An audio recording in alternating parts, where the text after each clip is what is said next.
Okay ဒါကျွန်တော် Arduino board ကိုကွန်ပျူတာကိုချိန်လိုက်မယ်ပေါ့နော်ကွန်ပျူတာကိုချိန်လိုက်မယ်ဒီမှာဆိုရင် port ကနှိပ်လို့မရဘူးပေါ့နော် port မသိဘူးပေါ့နော်အဲ့ဒါဆိုရင် driver install လုပ်ဖို့လိုနေတာ driver install လုပ်ရမှာဆိုရင်ကျွန်တော် browser ကိုသွားမယ်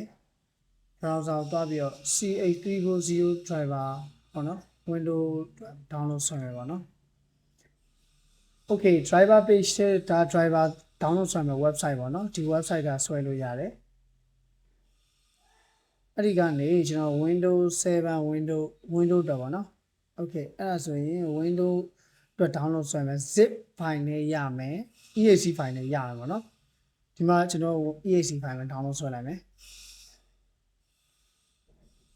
Okay ဒါဆိုရင်တော့ download ဆွဲပြီးသားပေါ့နော် C340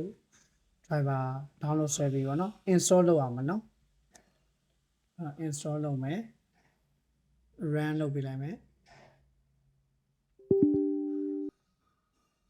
Okay ဒီပေါက်လေးကြာလာပြီဆိုရင်ကျွန်တော်ကဒါ install နှိပ်ပေးလိုက်နော် success ဖြစ်သွားတယ်ဆိုတော့ success message လေးသူပြောပေးလိုက်မယ် Okay ဒီမှာ driver install success ဖြစ်တယ်ပေါ့နော်အဲ့ဒါဆိုရင်ရပြီပေးလိုက်လို့ရပြီ Okay ဒီမှာတစ်ချက်ပြန်ကြည့်မယ်အဲ့ဒီမှာ con3 ဆိုပြီးပေါ်လာပြီပေါ့နော်ဒါဆိုရင် C340 driver download ဆွဲပြီး install လုပ်တဲ့နည်းဖြစ်ပါတယ်ဒါတကယ်လို့ Arduino board တွေကွန်ပျူတာမှာ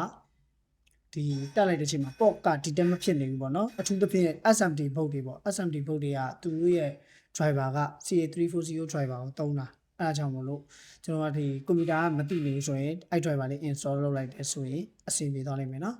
Okay ကျွန်တော်တို့ program လေးစမ်းပြီး upload လုပ်ကြည့်ဟောအရင်ဆုံး combine လုပ်မယ်ပြန်ပြီး combine လုပ်ကြည့်မယ်နော် Okay done combine လေးဆိုရင်အဆင်ပြေပြီအဲ့ upload လုပ်မယ် Okay done uploading ဆိုတော့ရသွားပြီပေါ့ Okay ကျေးဇူးတင်ပါတယ်